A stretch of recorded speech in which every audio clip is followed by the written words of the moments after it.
వదలరావు ఓరి కుక్క. మీలాంటి ఓరి కుక్కల్ని ఒక్కనే బలి పట్టున్నా, ఒక్కనే బలి పట్టున్నా. ఇక్కడ మిమ్మల్ని బతుకునే ఉన్నది.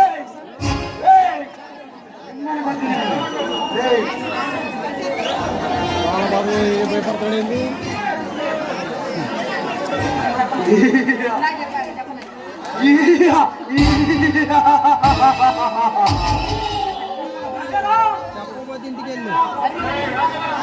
రాజారావు, మమ్మల్ని చంపాలంటే నీ తరం కాదు.